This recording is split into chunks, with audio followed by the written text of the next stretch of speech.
And welcome back to Let's Play Disgaea, Hour of Darkness. So, since I didn't get a chance to show it off too well, since the video was going at double speed, let's see what the results of our excursion into Prinnyland were. So as you can see, Laharl's gotten a pretty significant strength boost from killing the Prinny God. It's level 47 and he started out as 38, so that's pretty good for him. Various level ups across the rest of my team, but none more so absurd than what Jennifer got. She KO'd 5 Prinny Generals at once, level 50 with the Horse Wiener equipped.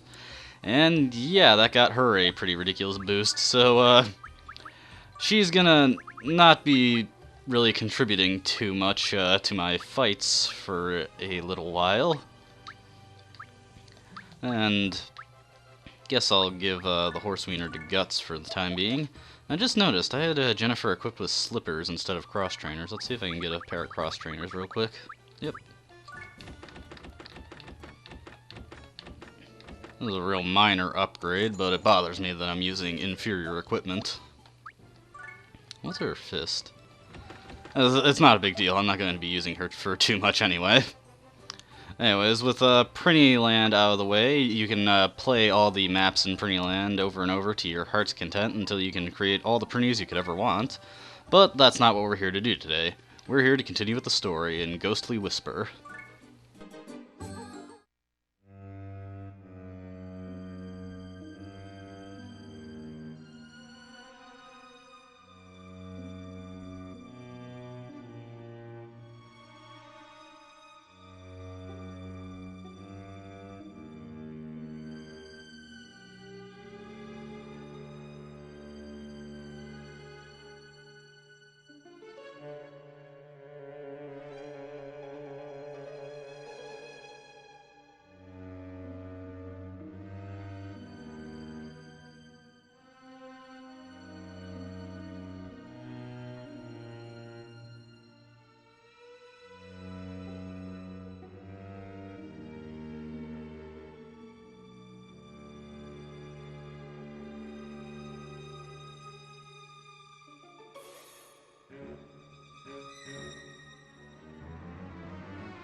So, we got a little backstory on that Curtis guy we saw hanging out with General Carter. Seems that he's the second Defender of Earth, but not the official Defender of Earth. He must have some kind of problem with Gordon and Jennifer if he tries to steal work from underneath them. So this is another fairly good grinding map, actually better than the one we saw in the last chapter, because not only are these guys higher level, they actually start out on the experience boosting panels. And this is a very good area to use 3x3 attacks if you have them. I'm just looking for guys that are weak to wind. Not all of them are quite weak to it, but should work out well enough. Because I'm just going to toss in Etna and have her use Turbulence, which should do some decent damage to these guys. I'll have Lucille throw up a Braveheart to make it that much more effective. So for the time being, Laharl and Jennifer are just going to be doing a lot of throwing, just because I don't want to make this too easy.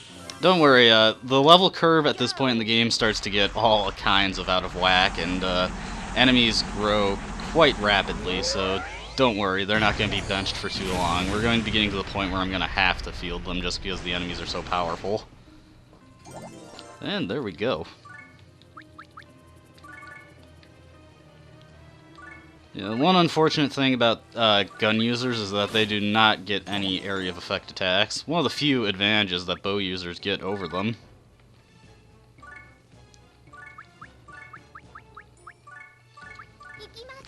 This is otherwise a fairly easy map, nothing too challenging. You should be able to take out most of these guys in the first turn, at which point it's no problem picking off the stragglers, and they won't get any too terribly powerful attacks in on you.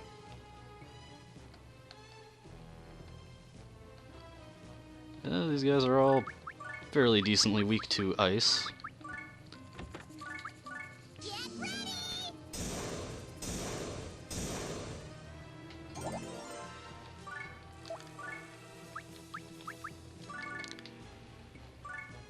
It's a shame I haven't been able to get Gordon in on more action, but he is a single target fighter, so there's not much I can do about that. Luckily, Gordon's Spark is a very cheap and effective way of killing guys.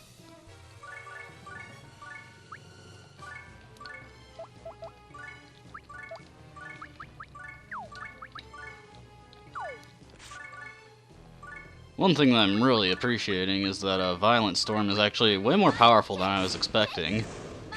It does like twice the damage that Colossal Fissure does. Very handy. And then I'll get Spike in here. I think I can do a Lion's Roar without hitting anyone else. Yep. And then we'll just end turn. And whoever gets to pick off these two guys in their weakened state gets the kills.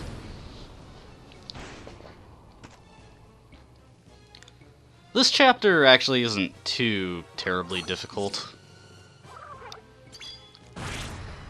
Some of the enemies are pretty high leveled, but they're all fairly weak monster types, so it's not a huge deal dealing with them.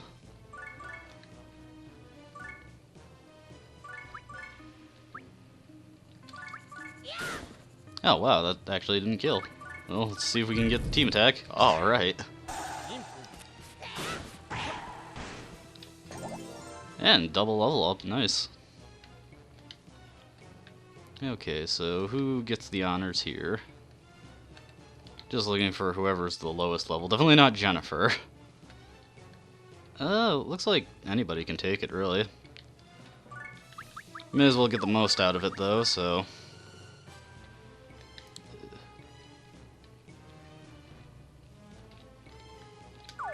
There we go. And I guess we'll have Flan take the guy out. Unless there's a buggery with his resist stat, in that case Gordon will do it. Yeah, it looks like there's some buggery going on. Oh well. It's always nice to end with a Gordon finish. I should organize my inventory.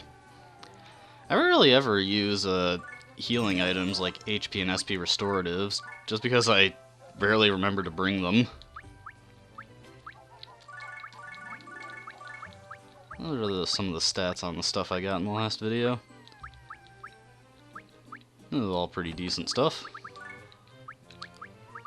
Especially these bows. Probably do some innocent or specialist transferring when I finish this video. But enough of that, let's go to Rising Fear.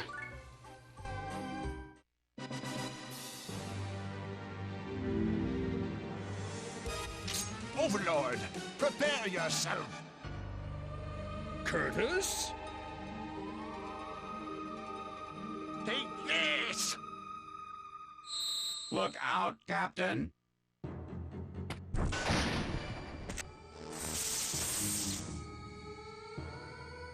Thursday! You are not Curtis. Who are you? Are you aware of who you're dealing with? I am Captain Gordon, Defender of Earth. Wait, Gordon!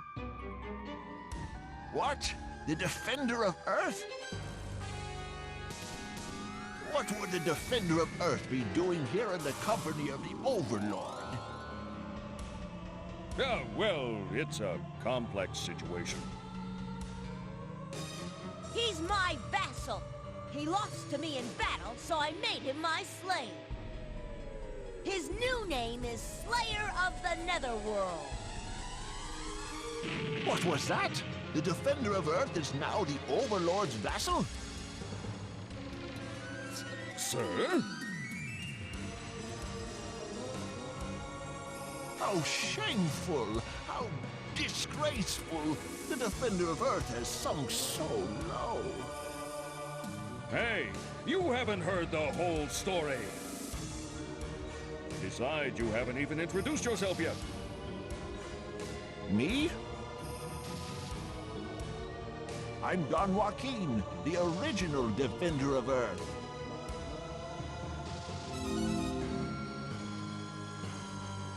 The original Defender of Earth? That old man? Sounds fishy to me. No, it may be true. My father used to tell me about him. Hundreds of years ago, the first Defender of Earth left for the Netherworld to vanquish the Overlord and never returned. But how is he still alive?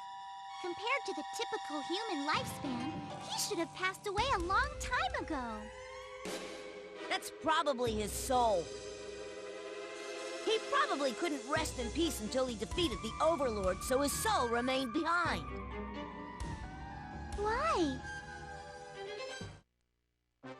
There's only one thing. It's his duty as a hero. He's starting to sound like you, Prince. I'm so touched. The idea of him still struggling to fulfill his duty, transcending time, a true Defender of Earth. I'm proud to follow in his footsteps. But I don't think an old man like that could defeat the prince in even 1,000 years. Yeah, I see your point. But we have to help him. We can't just leave him like this. Hey, Lovefree, you're not trying to force your beliefs on me again, are you? Bingo! Next time we run into him, let's lose on purpose. That way, he'll finally be satisfied and his spirit will ascend to heaven. Don't be ridiculous. I have a duty to fulfill, too. I can't lose on purpose. Why? Is that a big deal? Are you that selfish that you can't even save a poor hero's soul? Shut up! This is between me and him, so stay out of it!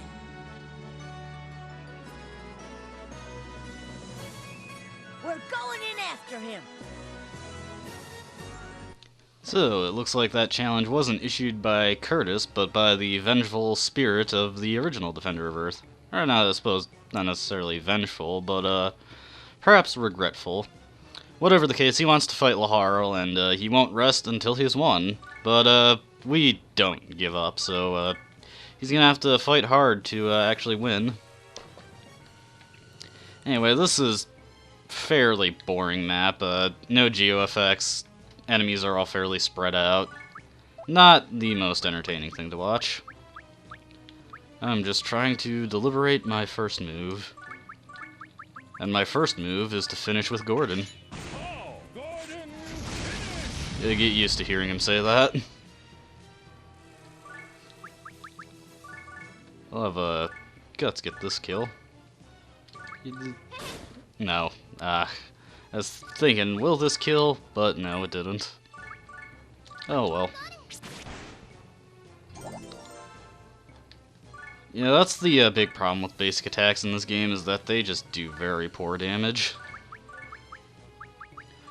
That's why spears have such trouble, is like their big selling point is that they attack from 2 spaces away, which is they're the only physical weapon that can do that.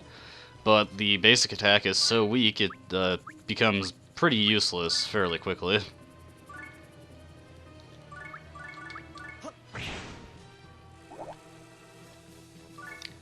All in all, mostly just useful for finishing off your errant enemies.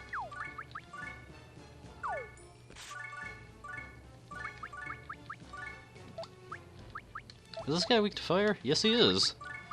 Graviton Bomb it is. It seems like ever since I got that move, more and more enemies I run into just resist fire. Just so I can't use it.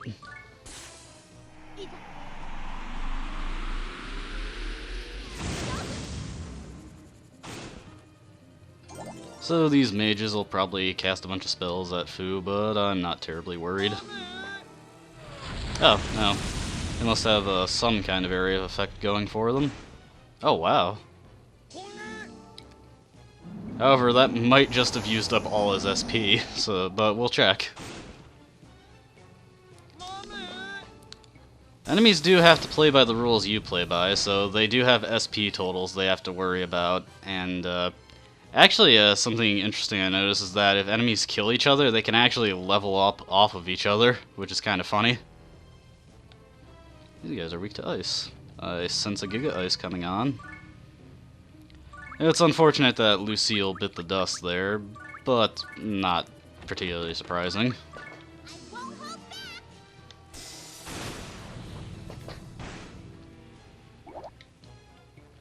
Oh, Guts is down too. Well, that means I can't swap out the horse wiener. Oh well. Honestly, I didn't want to use a statistician too much anyways, but just to keep everyone even with the level curve, I figured I'd grab one.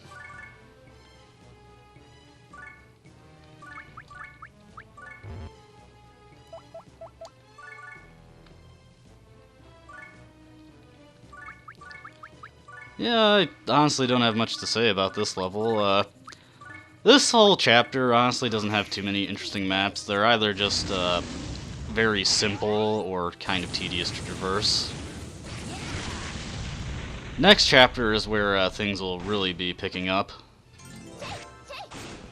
But for now, we just gotta deal with these guys.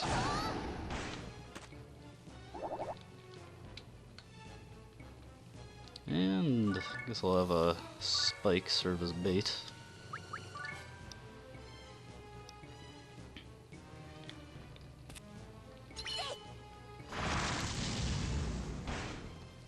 Had I been paying attention, I might have noticed that there was a knight standing there, and that wind cutter would do that.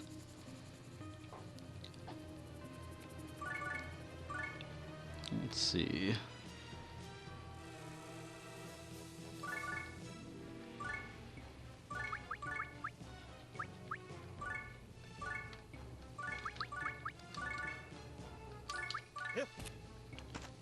I'm just trying to think of something to talk about. This is honestly the first time I've really run into trouble having anything to really say. At least, I suppose it's means that I've been going strong for most of the series. Like, what? Almost 25 videos, most of them close to a half hour long, and just now I'm running out of things to talk about. Go me.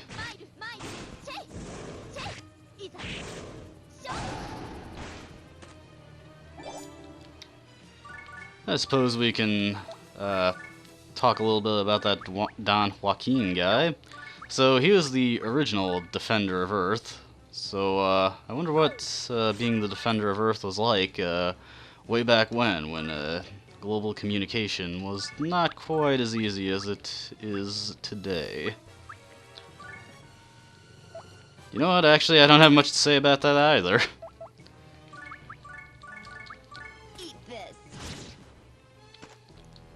Honestly, it's just pretty self-explanatory. He's the ghost of a guy who set out to defeat the Overlord, and he died before he could do it.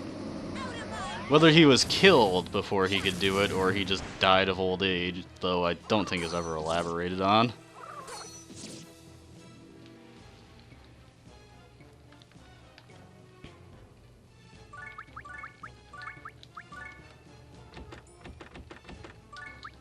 Jennifer and Laharl are just going to stand in the back there and stay vigil.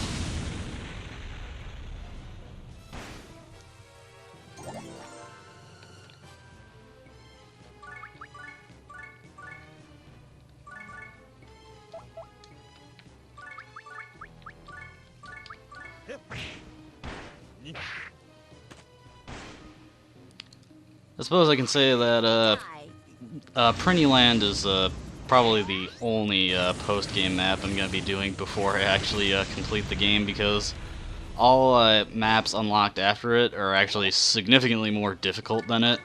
And I mean, like, I'll need characters who are probably around level 200 and beyond for the most basic ones. So, yeah, Prinnyland was pretty much the only B-side video we're going to be seeing for quite some time.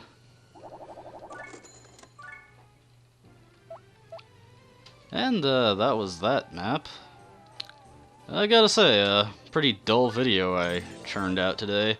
I apologize that this isn't the most exciting chapter in the game. The maps are pretty boring. The next two are a little interesting, but kind of tedious to tackle.